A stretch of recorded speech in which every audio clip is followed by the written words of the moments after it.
일단 신분이 뭔지에 대해서는 우리 저 앞에서 설명했죠. 진정신분범과 부진정신분범. 진정신분범은 신분이 있어야 성립되는 범죄.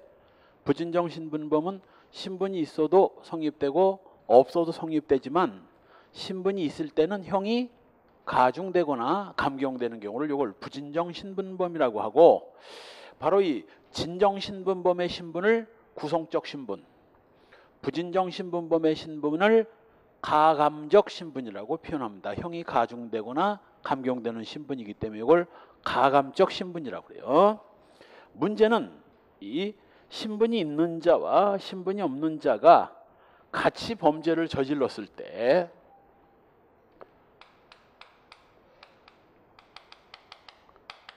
신분이 있는 자의 범죄에 신분이 없는 자가 가담했을 때 이 인간이야 뭐 신분이 있으니까 당연히 그 신분범으로 처리하면 되는데, 요 인간요 신분이 없었던 요 인간을 이걸 공범 A를 이걸 어떻게 처리할 것인가, 요걸 놓고 우리 형법 33조가 본문과 단서에서 규정을 하고 있죠. 뭐라고? 신분관계로 성립될 범죄의 가공한 행위는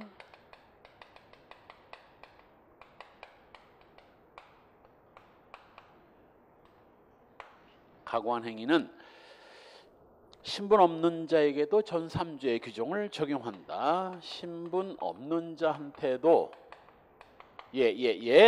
얘한테도 전 3조 규정을 적용한다라는 것은 앞에 조문 3개를 적용한다는 뜻입니다.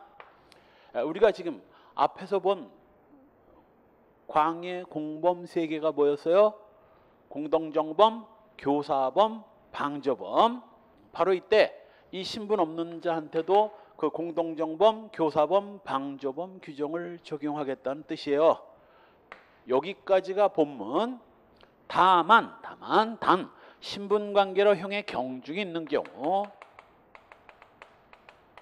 신분관계로 형의 경중이 있는 경우, 이 신분 없는 자한테는 이건 뭐 이런 말은 없지만 당연히 이제 신분 없는 자에 대해서는 뭐 중한형으로 벌하지 않는다 이렇게 돼 있죠. 중한형으로 벌하지 않는다. 이걸 단서라고 해요. 이걸 단서. 앞에 거 신분으로 성립될 범죄에 가공한 자는 그 신분이 없는 자라도 전 3조 규정을 적용하겠다. 본문. 단 신분관계로 형의 경중이 있는 경우에는 중한형으로 벌하지는 않겠다. 요 본문과 단서를 놓고 우리 판례와 학설이 나눠지는 겁니다. 우리 다수설에 의하면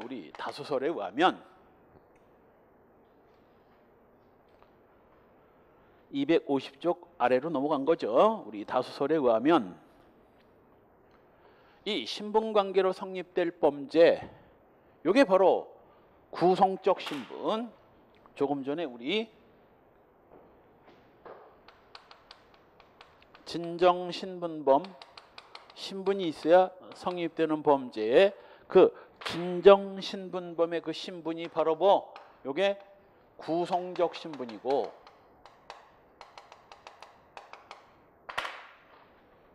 부진정신분범의 이 신분은 이걸 뭐 가감적 신분이라고 그랬죠. 이걸 가감적 신분. 신분 때문에 형이 가중되거나 감경되기 때문에 이걸 가감적 신분이라고 불렀어요.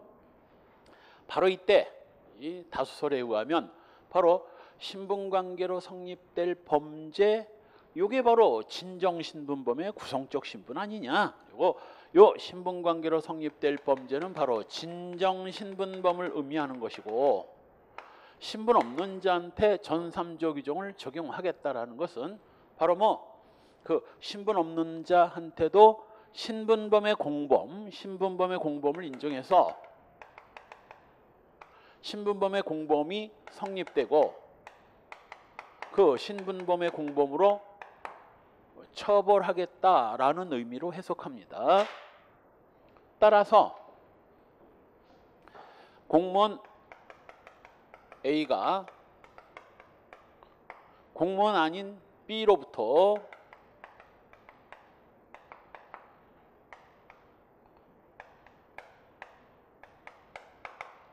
업자가 주는 뇌물을 받아라. 멍청한 인간아. 대통령도 돈 받아 챙기는데 네가 무슨 말단 공무원 주제에 부인 수술비도 없는 주제에 무슨 독야청청 청렴하게 산다고 주접을 떠느냐. 사주를 해가지고 A가 갑으로부터 뇌물을 받았다면 이 인간이야. 당연히 뇌물죄고 얘는 뭐가 된다고?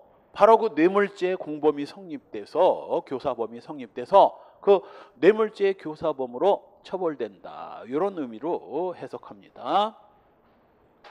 한편 신분관계로 형의 경중이 있는 경우 이건 당연히 부진정 신분범을 의미하는 것이고 저 가감적 신분인 부진정 신분범을 의미하는 것이고 신분 없는 자를 중한형으로 벌하지 않는다라는 의미는 바로 부진정 신분범에서는 그 신분 없는 자는 형이 가중되는 신분인데 형을 가중을 안 하니까 뭘로?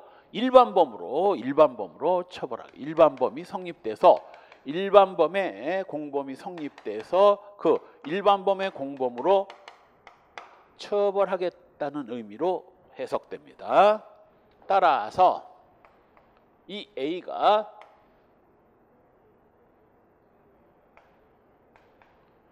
B의 사주를 받고 자기 아버지 갑을 죽였어요. 당연히 이 자식이야 지 아버지를 죽였으니까 이거 전속살해죄가 성립돼서 전속살해죄로 처벌되는데 요 A의 친구 B 네 아버지 그러면 죽여버려. 그런 인간은 살아봐야 뭐 하겠냐 하면서 사주를 해서 A로 하여금 A의 아버지를 죽이게 만든 요 놈은 바로 부진정 신분범이고 전속살해죄는 전속이기 때문에 형이 가중되는 부진정 신분범이니까 B 자식은 뭐가 된다고? 전속살해죄가 아니라 보통살인죄의 교사범이 돼서 보통살인죄의 교사범으로 처벌하겠다는 의미로 받아들입니다. 이게 다수설인데 그런데 우리 판례는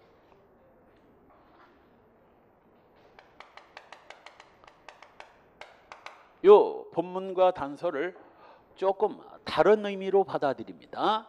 신분으로 성립될 범죄, 이건 진정신분범과 부진정신분범 둘 다를 의미하는 것이고 부진정신분범까지를 의미하는 것이고 신분 없는 자한테 전삼조를 적용하겠다라는 것은 신분범의 성립만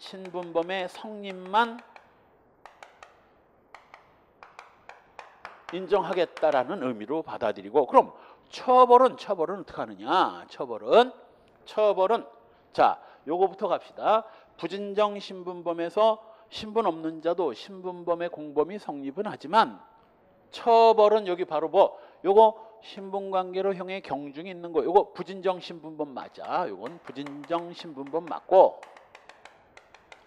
부진정 신분범에서 바로 요 부진정 신분범에서 신분이 없는 놈도 본문에 의해서 신분범의 공범은 성립은 하지만 처벌만은 일반범으로 하겠다라는 것은 그 신분 없는 자를 범죄는 이미 어디서 여기서 전속살해죄 공범이 이미 성립된 거고 처벌만 일반범으로 처벌하겠다는 의미로 받아들입니다. 그러면 이제 진정신분범은 어떻게 하겠다는 거야? 자, 본문에 의해서 신분 없는 놈도 신분범의 공범은 성립되는데 부진정신분범은 일반범으로 처벌하겠다. 그리고 진정신분범에 대해서는 아무런 말을 안 하고 있습니다. 그럼 어떻게 하겠다는 얘기야? 부진정신분범만 일반범으로 처벌하겠다라는 것은 진정신분범은 뭘로 처벌하겠다는 거야? 신분범으로 처벌하겠다는 의미로 받아들이는 거지. 따라서 아무 말 없으면 당연히 뭘로? 신분범으로 처벌하겠다는 의미로 받아들이는 겁니다. 자, 내가 강의 도중에 남학생들은 다 올라와 옥상으로 그랬다는 건 남학생들 다 올라와 라는 건 여학생들은 어떻게 하란 얘기야? 올라오란 얘기야. 여기 남아있으란 얘기야. 당연히 남아있으란 얘기 아닙니까? 그러니까 진정신분범은 아무 말을 안 하고 있다면 부진정신분범만 일반범으로 처벌하겠다라는 것은 진정신분범은 뭘로? 이것만 일반범이니까 이건 당연히 신분범으로 처벌하겠다는 의미로 받아들이는 거예요. 자, 약간 복잡하게 오긴 했지만 결론은 아주 단순합니다. 자, 진정신분범에 있어서는 판례와 학설이 똑같아. 신분 없는 자한테도 신분범의 성립을 인정해서 신분범의 공범으로 처벌하겠다라는 것은 진정신분범에 있어서는 판례와 다설이 똑같습니다. 즉, 요놈 신분범의 교사범을 인정하겠다. 그리고 교사범으로 처리하겠다. 이거는 판례건 학설이건 이구동성 100% 똑같아. 다. 자, 요 B를 놓고 다소설은 뭐 애당초 보통살인죄의 공범이 성립돼서 보통살인죄의 공범으로 처벌해야 된다라고 보는 반면 판례는 뭐 본문에 의해서 존속살해죄의 공범이 성립은 하지만 특별히 얘는 신분이 없으니까 처벌만 일반범으로 처벌하겠다 이런 의미로 받아들이는 거지. 끝이야. 그래서 내가 이걸 용비어천가 세 줄이라고 표현을 하는데, 자, 요걸 도표로 그리면, 요 책에는 도표 없죠. 그 도표는 내 책에만 있어. 지적재산권이야. 이것도. 이걸 도표로 그리면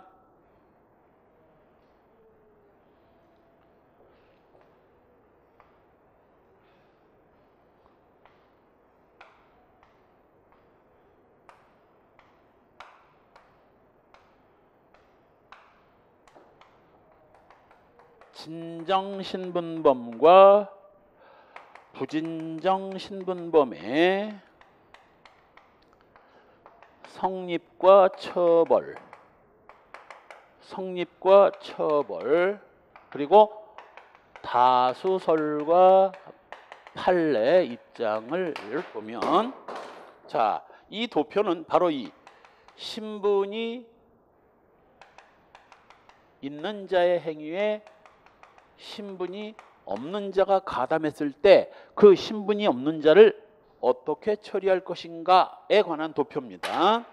바로 진정신분범에 있어서는 판례와 다수설 둘 다 뭐 신분 없는 놈한테 신분범의 성립이 인정이 돼서 뭘로? 그 신분범의 공범으로 처벌하겠다. 이거는 뭐 판례 학설 똑같으니까. 그리고 부진정신분범에 있어서 다수설은 이 B를 뭐 처음부터 일반범이 성립돼서 처벌도 일반범으로 처벌해야 된다라고 보는 반면 판례는 신분범의 공범이 성립하지만 처벌만 일반범으로 처벌하겠다는 의미로 받아들여요. 요게 이제 딱 세 줄이거든. 자, 진정신분범에서는 신분 없는 놈도 신분범의 공범이 성립돼서 신분범의 공범으로 처벌된다. 그리고 부진정신분범에서는 뭐 신분이 없는 자는 신분범의 공범은 성립하지만 처벌만 일반범으로 한다. 두 줄만 알아도 돼. 이건 거의 시험에도 안 나오니까. 거의 시험에도 잘 안 나오거든. 세 번째 줄, 다수설은 부진정신분범에서 신분 없는 자를 처음부터 보통살인죄 공범이 성립돼서 보통살인죄로. 딱 이거 세 줄이야. 이게 뭐가 그렇게 어려워? 진정신분범에서는 신분 없는 놈도 신분범의 공범이 성립돼서 신분범의 공범으로 처벌된다. 부진정신분범은 신분범의 공범이 성립은 하지만 처벌만 일반범으로 처벌된다. 이거 외우기가 뭐가 그렇게 힘들어? 힘들지. 대법관들도 헷갈려가지고 판례 엉뚱한 판례 낸 거 있습니다. 여기는 안 나왔지만. 우리나라 최고 지식을 갖고 있는 대법관이 이걸 갖다 삑사리를 할 정도면 공부하는 학생은 오죽하겠느냐고. 어려운 문제는 아니야. 그러려면 이제 뭘 잘 구분해야 돼? 개코나 이걸 잘 구분해야 돼. 이게 진정신분범인지 부진정신분범인지 이걸 구별 못하는 주제에 개풀이나 이걸 어떻게 적용하겠어? 이건지 저건지를 모르는데. 그래서 인생 복잡하면 딱 두 줄만이라도 이것만은 잊어서는 안 된다고. 진정신분범에서는 뭐 신분 없는 놈도 신분범의 공범이 성립돼서 신분범의 공범으로 처벌. 부진정 신분범에서는 신분범의 공범이 성립은 하지만 신분이 없는 놈은 일반범으로. 딱 요거. 그럼 하나 의문인 게, 아니 그러면 이것도 그냥 신분범이 성립돼서 신분범으로 처벌하면 될 일이지 왜 이건 또 처벌만 일반범으로 한다고 하느냐. 차라리 그럼 얘도 그럼 신분범이 성립되고 처벌만 일반범으로 한다고 하면 안 되겠느냐. 안 돼. 자, 조금 아까 구성적 신분이 뭐라 했어? 신분이 있는 자만이 범죄가 성립되고 신분이 없는 자는 범죄가 성립이 안 되거든. 따라서 진정신분범에서 얘를 일반범으로 처리한다라는 것은 무죄로 처리한다는 얘기야. 그래서 얘를 신분이 없는 놈을 굳이 신분범으로 꼭 처벌해야 하는 이유가, 얘를 일반범으로 취급하면 구성적 신분에서는 신분 없는 놈은 죄가 안 되는 거거든. 그래서 할 수 없이 얘는 그냥 신분범의 공범을 인정하고 신분범의 공범으로 처벌하되, 부진정 신분범에서는 알다시피 신분이 있는 자도 범죄가 성립되고 신분이 없는 자도 범죄가 성립되니까 굳이 신분이 없는 놈한테 신분범을 적용할 필요가 없거든. 그러니까 그냥 일반범으로 처리해버리자라고 다수설은 얘기하고, 판례는 처벌만 일반범으로 하고 성립은 신분범의 성립을 인정해야 된다. 자식놈을 사주했으니 이거 그냥 B가 일반인 C를 사주해서 일반인 을을 죽이는 경우하고는 다르지 않느냐. 얘는 일반인인데 얘는 일반인이고 얘는 뭐 자식이니까 신분범의 공범은 인정하되 처벌만 일반범으로 하자. 그래서 요 두 줄 용비어총과 두 줄. 진정신분범은 어떻게? 신분범의 공범 성립, 공범 처벌. 부진정신분범은 신분범이 성립하지만 처벌만 일반범으로. 더 줄여서 진정신분범은 신분범 성립되고 신분범 처벌. 부진정신분범에서는 신분범이 성립되지만 일반범으로 처벌. 이 두 줄을 왜 이렇게 몰라? 왜 이렇게? 한편 250정 맨 위에 판례, 사실 이건 목적인데, 1번 판례는 목적인데, 자, 신분하고 목적은 다르지.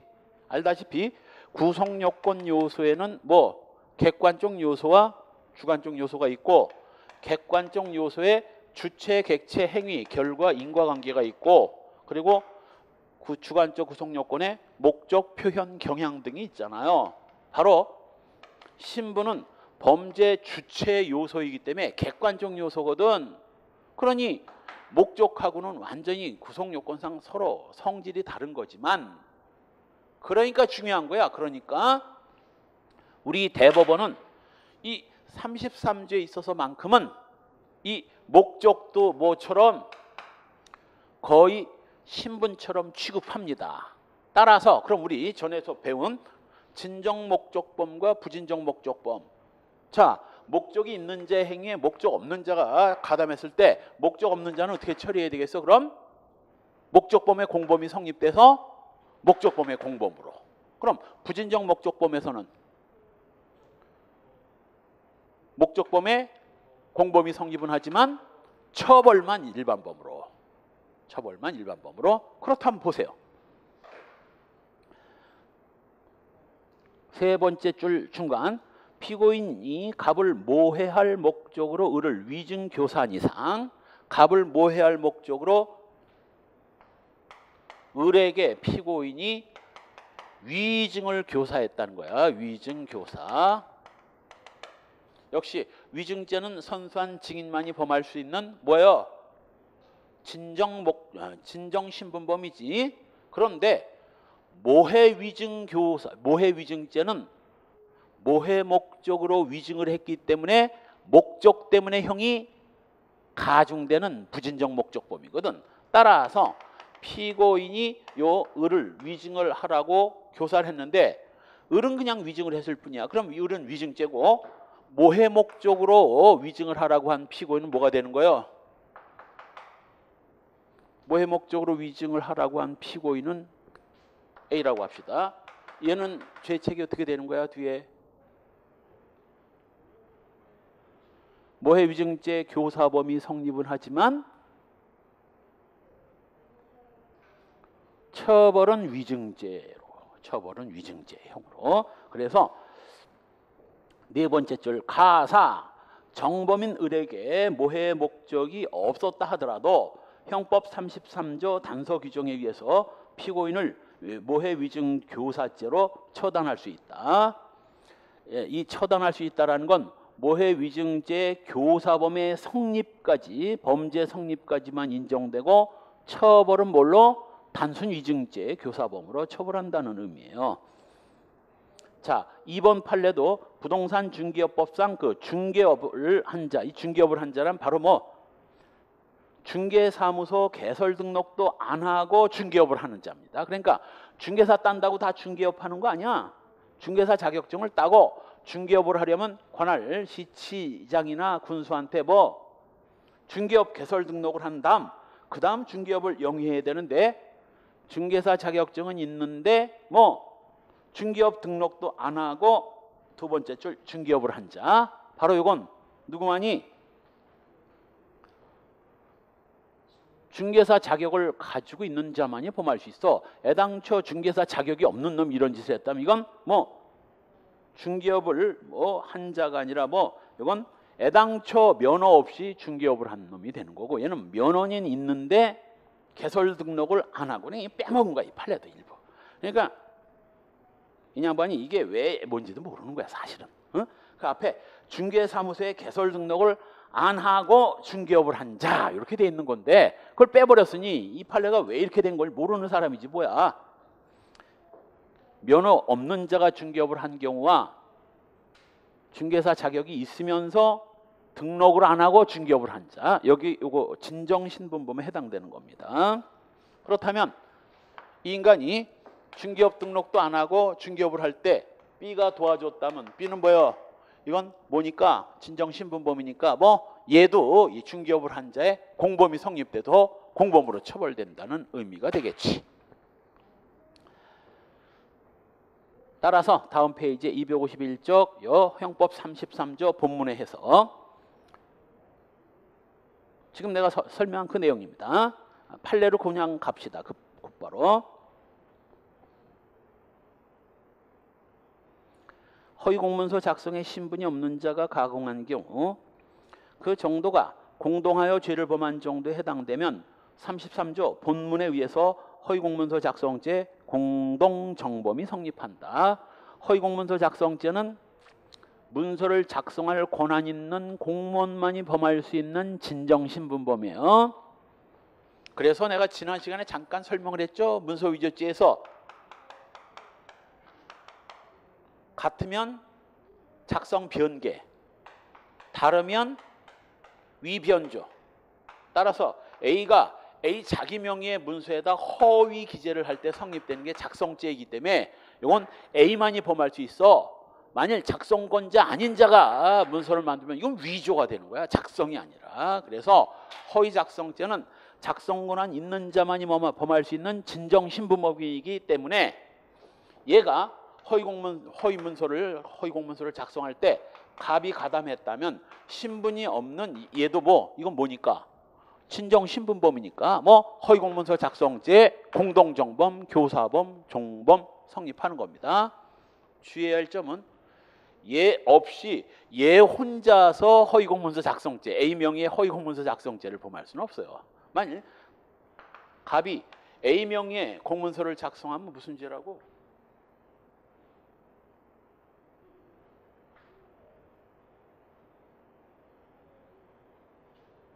무죄.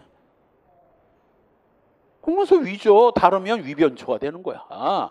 갑이 A 명의를 A가 B 명의를 위조야. 다르면 위변조가 되는 거야. 그래서 갑이 지 혼자서 A 명의의 허위공문서 작성죄를 범할 수는 없고 갑이 A 명의의 공문서를 만들면 이건 공문서 위조가 되는 거고 A가 A 자기 명의의 공문서를 만들면서 허위 기재를 할 때 성립되는 게 바로 허위공문서 작성죄고 이건 진정신분범이거든.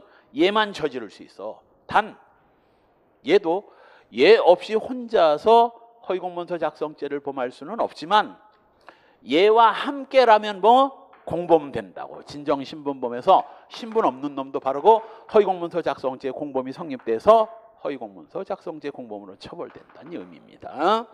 이해할 수 있죠? 역시 2번 허위진단서 작성죄도 마찬가지고, 그 다음 4번 공무원 또는 중개인이 제3자 뇌물수수 방조, 제3자 뇌물수수죄를 저지를 때, 알다시피 뇌물죄라는 범죄는 여러분이나 나 같은 일반인은 저지를 수가 없어요. 누구만이? 공무원 또는 중개인만이 범할 수 있는 범죄이기 때문에, 바로 아까 공무원 또는 중개인만이 범할 수 있는 범죄이기 때문에 얘 없이 얘가 돈을 받는 걸 뇌물죄로 처리할 수는 없지만, 얘가 공무원과 함께 뇌물을 받았다면 이 놈도 뭐 뇌물죄 공범이 성립돼서 뇌물죄 공범으로 처벌되는 거예요. 이때 4번 판례는 그 공범이 뭐 방조였던 거죠. 뇌물죄 방조범 되는 겁니다. 한편 신분자가 비신분자 행위에 가담하는 경우 반대죠. 지금까지는 신분 없는 자가 신분 있는 자 행위에 가담했었던 경우인데, 신분자가 신분 없는 자 행위에 가담하면 반대 경우입니다. 이건 알다시피 구성적 신분에서는 얘는 처음부터 범죄가 안 되지. 얘가 범죄가 안 되는 이유가 뭔가? 구성요건 위법 책임. 구성요건 단계에서 신분이 없기 때문에 주체로서의 지위를 가지지 못해서 얘는 구성요건 단계에서 죄가 안 되고, 혹시 얘가 얘를 이용해서 얘가 돈을 받았다면 뭐 얘는 영문도 몰랐으니 또 자기는 공무원 신분도 아니기 때문에 구성요건 단계에서 죄가 안 되는 거고, 구성요건에 해당하지 않는 자의 행위를 이용해서 뭐 자신의 범죄를 저지른 자가 뭐가 되는 거예요? 간접정범이 되는 거야. 간접정범.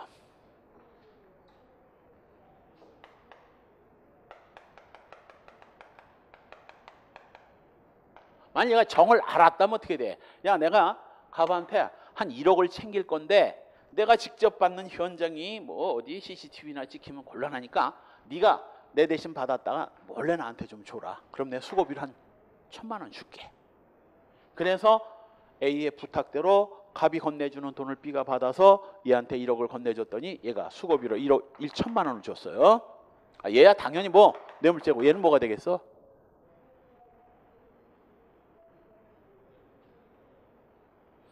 뇌물죄 공동정범이 되거나 최소한 뭐 뇌물죄 방조, 얘가 뇌물 받는 걸 옆에서 받아서 건네주고 하는 이런 역할을 했다면 이거 뭐 이거 최하 방조, 기능적 행위지배까지 인정이 되면 뇌물죄 공동정범이 되는 겁니다. 이건 이제 신분 없는 자가 신분 있는 자의 행위에 가담하게 되는 꼴이 되는 거지.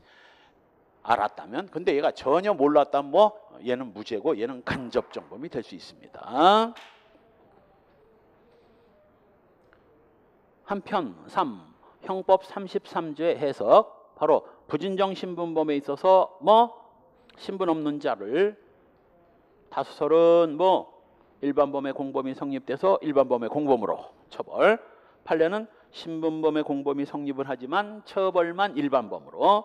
따라서 바로 아래 판례, 은행원이 아닌 자가 은행원과 공모해서 배임죄를 저질렀다면 뭐 볼 것도 없어. 자, 은행 직원 A가 은행 돈을 횡령을 했다면 또는 배임을 했다면 이 은행 직원은 뭐가 되는 거야? 업무상 배임.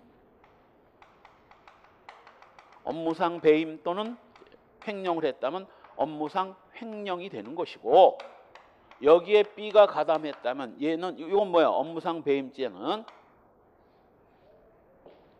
진정이야 부진정이야?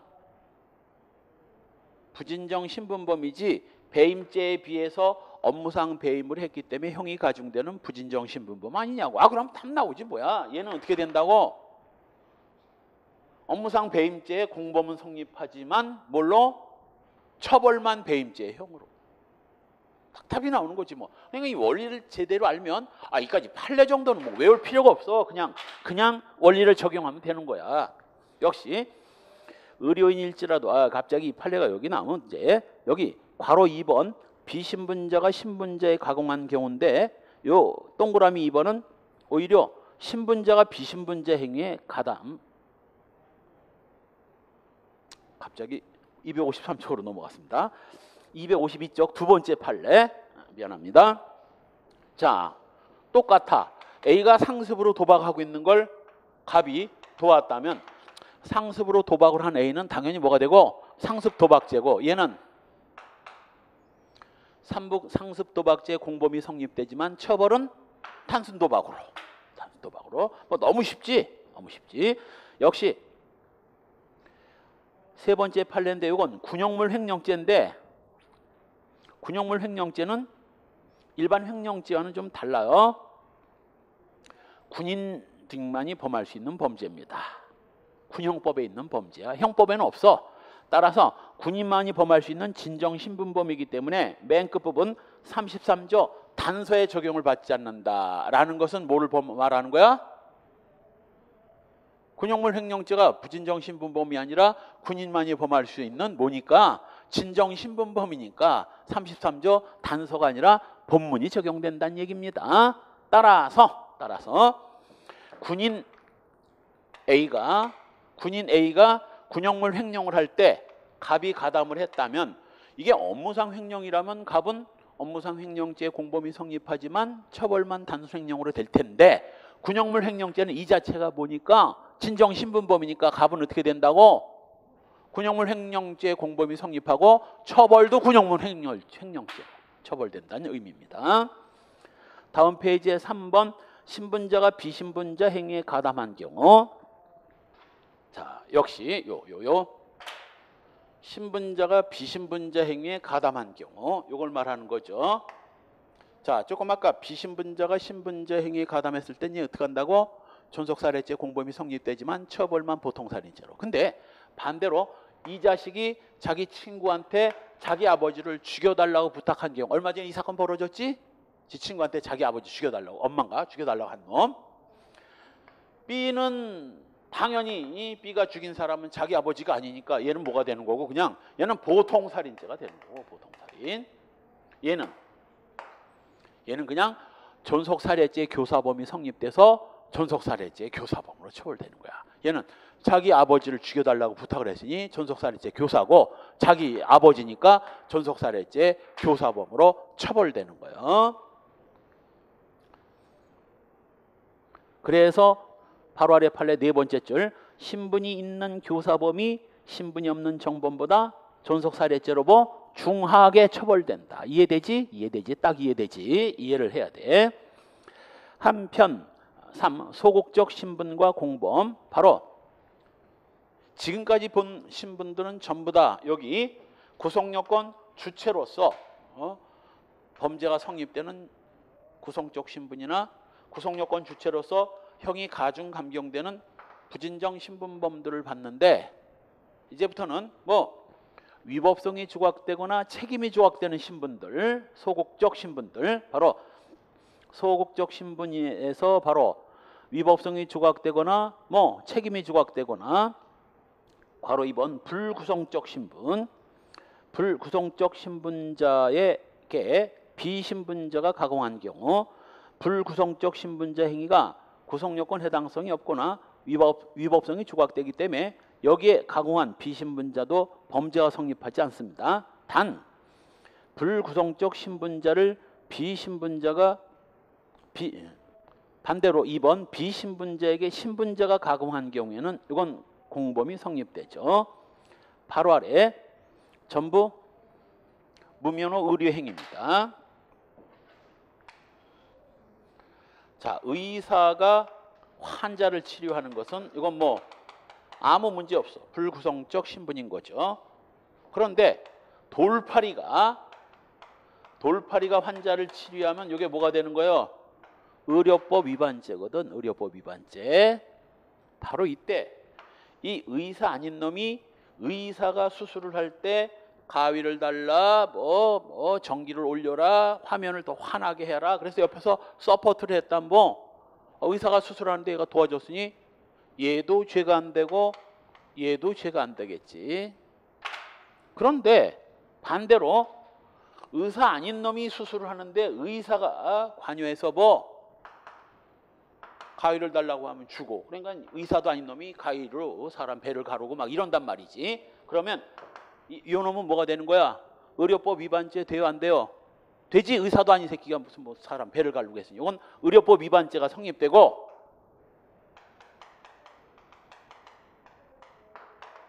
의사도 뭐야?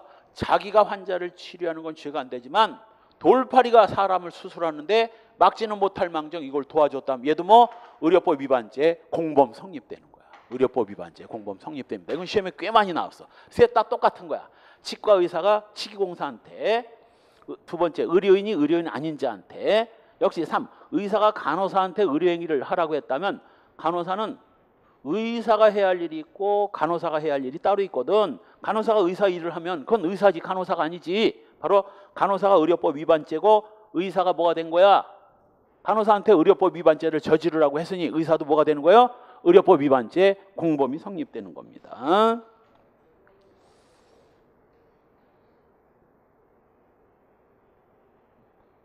다음 페이지에 5번도 마찬가지죠. 5번에 바로 2번 판례 의료인이 의료인 자격이 없는 일반인의 의료기관 개설행위에 공모해서 가공하면, 이거 뭐 의료 자격 없는 놈이 병원을 운영하는데 의사가 도와줬다는 얘기야. 그 의료 자격 없는 놈은 뭐 의료법 위반죄, 요걸 도와준 의사도 뭐 의료법 위반죄 공동정범까지 성립될 수 있어요. 아주 나눠서 했다면. 3. 책임조각적 신분과 공범. 자, 여기부터는 쉬워. 여기부터는 쉽습니다. 왜냐하면 책임과 처벌은 내가 한번 얘기했죠. 책임과 처벌은 항상 각자야. 따라서 책임 능력 있는 자와 책임 능력 없는 자가 같이 범죄를 범했을 때는 뭐 구속요건과 위법성까지는 같이 오더라도 책임 능력 있는 놈은 뭐 범죄가 성립돼서 처벌되고 책임 인정돼서 처벌되고, 책임이 없는 자는 뭐가 되는 거예요? 책임이 조각돼서 무죄가 되는 거예요. 그래서 책임과 처벌은 항상 각자별로이기 때문에 상호간에 이 공범과 신분처럼 상호간에 연대작용은 없습니다. 각자 뭐 개별 플레이야. 따라서 책임 능력 있는 자가 없는 자 행위에 가담하더라도 얘만 처벌되고 얘는 처벌 안 되고, 얘가 여기에 가담하더라도 역시 뭐 얘만 처벌되고 얘는 처벌 안 되는 겁니다. 이건 연대작용이라는 게 없어요. 각자 개인 플레이인 거예요. 역시 4. 형벌 조각적 신분도 마찬가지야. 이 A가 자기 아버지 갑의 지갑을 털 때, 알다시피 부모 지갑을 털면 어떻게 돼요? 절도죄가 성립은 하지만 처벌만 인적 처벌 조각이 되죠. 바로 이때 A가 아버지 돈을 훔칠 때 친구 B가 가담했다면 얘는 절도죄가 성립되지만 처벌을 면하고 얘는 뭐? 얘는 처벌됩니다. 그래서 그 왜 솔로몬의 뭐 선택인가 뭐 이런 아침 방송에, 일요일 아침 방송에 자기 남친이 아버지 돈을 훔칠 때 여친이 가가지고 같이 훔쳤는데 얘는 처벌 안 되고 얘는 처벌되니까 이 너무 억울한 거 아니냐? 왜 얘는 처벌 안 되는데 남은 처벌되느냐? 솔로몬의 선택. 누가 맞을까요? 얘 처벌해야 된다, 처벌할 수 없다? 처벌한다. 처벌한다. 처벌은 각자별로거든. 그래서 책임과 처벌은 그냥 각자별로 다 처리하면 돼. 간단합니다. 그러니까 바로 구속요건적 위법이나 책임 조각 사유가 아닌 책임이나 처벌 조각 사유가 아닌 요 불구성적 신분이나 요 구성적 신분에 있어서 신분 없는 자가 있는 자의 행위에 가담했을 때 이렇게 처리하고, 용비어천가 반대로 가담했을 때는 얘는 간접 정범이 되거나 몰랐을 때, 알았을 때는 얘가 정범이고 얘가 공범이 되는 거지. 얘는 어떻게 된다고? 얘는 존속살해죄 교사범이 성립돼서 존속살해죄 교사범으로 처벌. 얘는 보통살인죄로 그냥 정범이니까. 반대의 경우는 어떻게 된다고? 반대의 경우는 얘는 존속살해죄, 얘는 존속살해죄 교사범이 성립은 하지만 처벌은 보통살인죄로.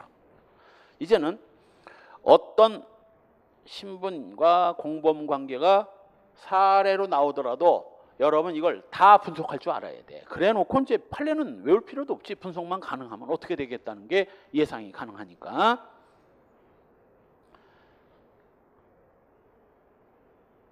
자, 그다음 죄수론. 자, 지금까지 죽도록 이제 공부한 게 범죄론이고, 범죄론의 마지막이 바로 죄수론입니다.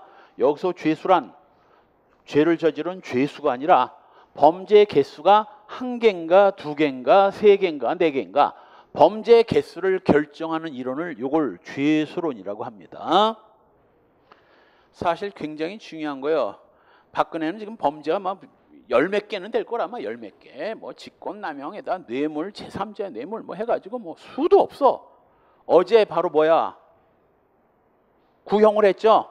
박근혜 징역 30년에 1,185만 원 벌금, 그리고 뭐 180억인가 얼마 추징. 추징은 좀 이따 배울 거야. 추징.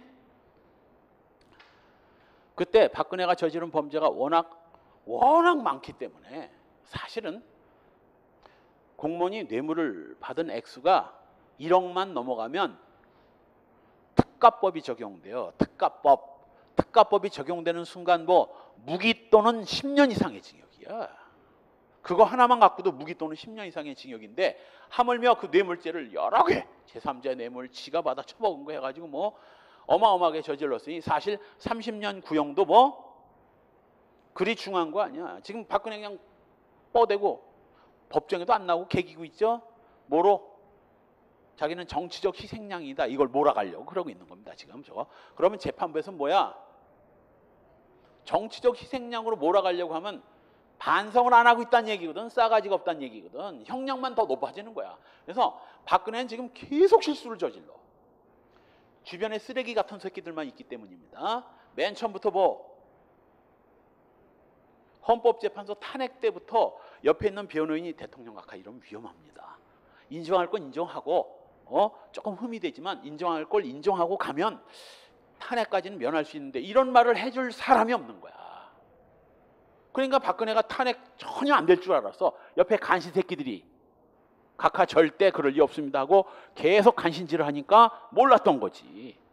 그리고 탄핵된 날 너무 당황해가지고 뭐야 이거 탄핵된 거야? 몰라가지고 자기는 그 간신 새끼들이 탄핵 절대 안 될 거라고 뭐 가만히서래 속아가지고. 또 구속될 때도 뭐야, 조사받으러 나올 때 제대로 나오고 했다면 구속까지는 안 됐을 수도 있어. 왜? 전직 대통령이니까. 조사도 안 받고 더군다나 거짓말까지 해서 조사에 성실히 임하겠다, 언제든지 불러달라고 해놓고 부르면 안 나오고, 그러니까 뭐야, 구속영장도 발부됐지. 재판도 마찬가지야. 웬만큼만 인정하고 했더라면 저렇게까지 계속 구속되고 적골이 아닐 텐데 계속 간신배 새끼들이고 주변에 있는 새끼들 전부 간신입니다. 그거 정확하게 얘기를 해줘야지. 가까이 이러다가 위험합니다. 형량이라도 줄이려면 뭐 간신 새끼들만. 그래서 멍청한 군주 밑에 간신들이 많은 거야. 현명한 군주 밑에는 간신이 없는 거고, 결국 엿먹는 건 박근혜뿐이지. 깜빵 가서 고생하는 거 박근혜지 뭐. 박근혜 죄수가 워낙 많기 때문에 징역 30년 구형도 그리 가벼운 거 아니라고. 지금 뭐 너무 잔인하다. 뭐가 잔인해? 일반인이 그렇게 받았어 봐. 일반인이 받았어 봐. 재벌이 받으니까 집행유예고, 박근혜가 받았으니까 징역 30년 구형이지. 일반인이 받아서 봐 무기 구형이지. 최악. 그래서 범죄 개수를 정하는 게 굉장히 중요합니다. 왜? 개수가 많을수록 죄질이 무거워지고 형량이 높아지니까.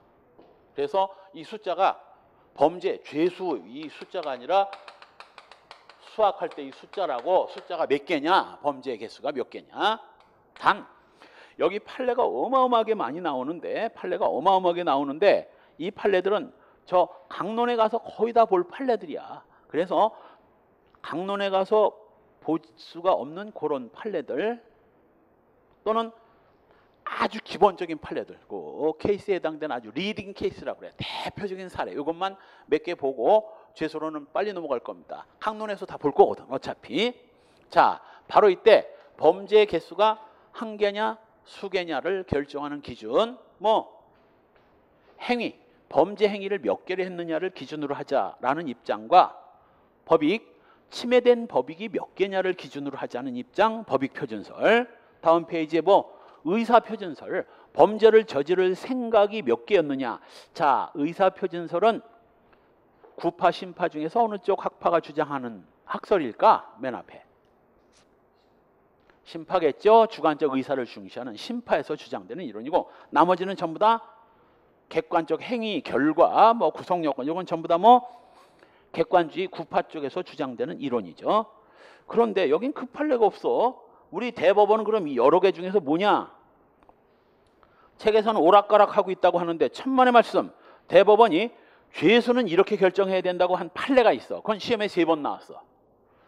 범죄 개수가 1개냐 2개냐는 뭘로 결정합니까? 순경 기출이야. 3번이나 나왔어. 뭘 기준으로? 행위.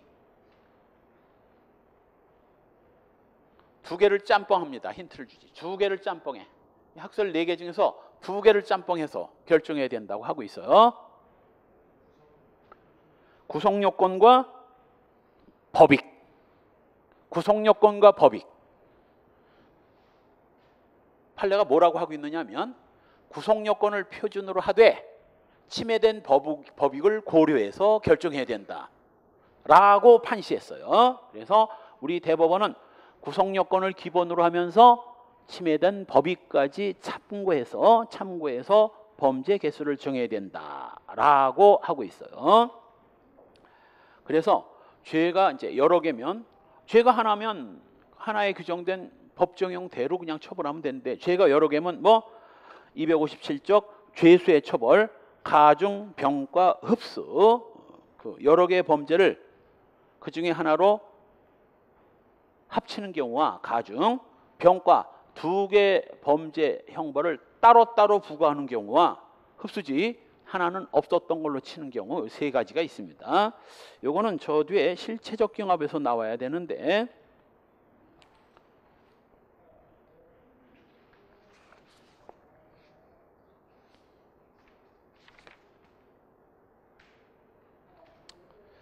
자 봅시다. 이건 상상적 경합이나 법적 경합, 포괄일제선 적용 안 돼요. 죄가 여러 개 있을 때 흡수, 가중, 병과, 요거는 실체적 경합에서만 적용됩니다.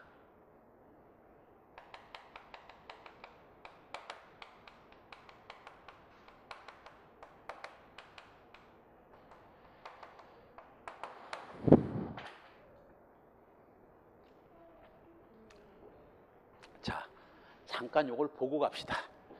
범죄가 하나인가 2개인가는 뭘 기준으로? 구성요건 플러스 뭐 법익 2개를 결합해서 범죄 개수를 정합니다. 그래서 일죄인 경우와 수죄인 경우가 있고, 요 일죄는 다시 법조 경합과 포괄 일죄가 있고, 수죄는 상상적 경합과 실체적 경합이 있습니다. 범죄 개수를 결정하는 건 넷 중에 하나야. 이 이외에는 없습니다. 이때 바로 법조 경합은 행위도 1개고 이 구성요건과 법익도 하나만 침해한 거야. 행위도 1개고, 그래서 범죄도 하나가 되는 경우고, 포괄일죄는 행위는 수개인데 죄가 하나가 되는 거죠.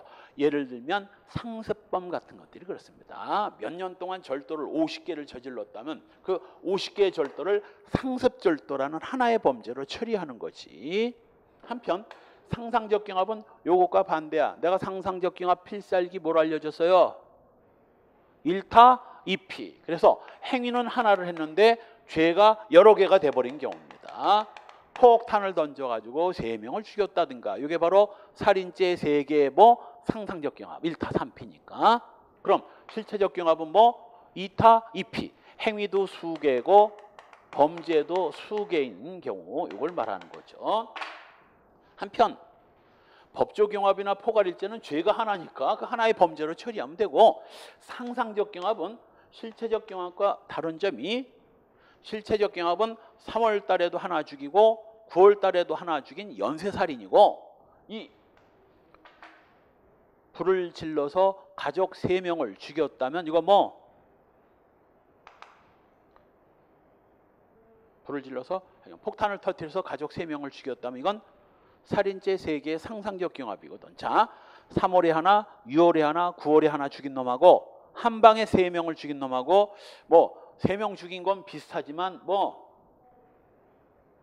한 방에 3명 죽인 것보다는 뭐 계속 3명 죽인 놈이 이게 범죄적 위험성이 더 높은 놈이거든. 그래서 이 상상적 경합은 행위를 하나를 했으니까 그 수죄 중에서 가장 중한 죄의 정한형으로, 제일 중한 죄의 정한형으로 처리하고 끝납니다. 그리고 바로 이 실체적 경합의 수죄의 경우에는 이건 행위도 여러 개고 죄도 여러 개다 보니까 바로 그 수죄의 형벌 중에 수죄 중 제일 중한 죄의 형이 사형이나 무기형에 해당되는 경우, 이때 나머지 범죄의 형벌은 전부 뭐 사형이나 무기형에 흡수가 됩니다. 왜냐하면 이제 생각을 해봐. 사형이란 건 죽어야 되는데, 자, 사형과 징역 10년, 형소법에서 배우듯이 형이 여러 개가 선고된 경우에는 중한형부터 집행하는 게 원칙이거든. 그러면 상형과 징역 10년을 갖다 사형을 집행하면 징역 10년을 무슨 수로 집행을 해? 시체를 10년 동안 미라로 만들 거야. 뭘 할 거야? 무기도 사실은 우리 무기는 감형이 가능해서 나오는 경우도 있지만 원래 무기는 언제까지 살아야 되는 거야? 죽을 때까지. 죽어야 형이 끝나. 죽은 뒤에 개뿔이나 징역 10년을 뭘로 또 부과하겠어. 그래서 사형이나 무기형이 선고됐을 때는 나머지 형벌은 의미가 없기 때문에 뭐 전부 여기 흡수돼 버리고 사형, 무기형 하나로 처리해 버립니다. 한편 가중주의는 이 수재형이 동종의 형인 경우, 수재형이 사형 무기를 제외한, 사형 무기는 무조건 흡수되니까 사형 무기형을 제외한 동종 비슷한 종류의 형벌인 경우에는 이때는 제일 중한 죄의 형에다가 플러스 2분의 1을 가중합니다. 그래서 10년과 9년 두 개의 범죄를 저질렀을 때는 10년의 2분의 1을 가중해서 15년으로 단 시험에 잘 나와 가중하되 그 수개형을 다 합한 합산형보다 무거워지면 안 돼. 따라서 징역 10년과 징역 9년이면 징역 10년에다 2분의 1을 가중하더라도 19년을 넘을 수 없으니까 괜찮은데 징역 3년과 징역 10년이면 어떻게 되는 거야? 징역 10년에 2분의 1을 가중했는데 합산형이 13년이니까 여기를 넘을 수 없거든. 13년. 요 시험에 몇 번 나와서 13년까지예요. 병가주의는 수재형이 사형 무기형을 제외한 2종 서로 다른 종류의 형벌인 경우에는 뭐 말 그대로 병과 둘 다를 부과하는 거야. 징역과 벌금은 뭐 징역 10년에 벌금 얼마. 지금 박근혜도 그렇죠. 징역 30년에 뭐 벌금 1185억. 요거 징역과 벌금 요거 동시에 부과하는 겁니다. 동시에 부과하는 거예요.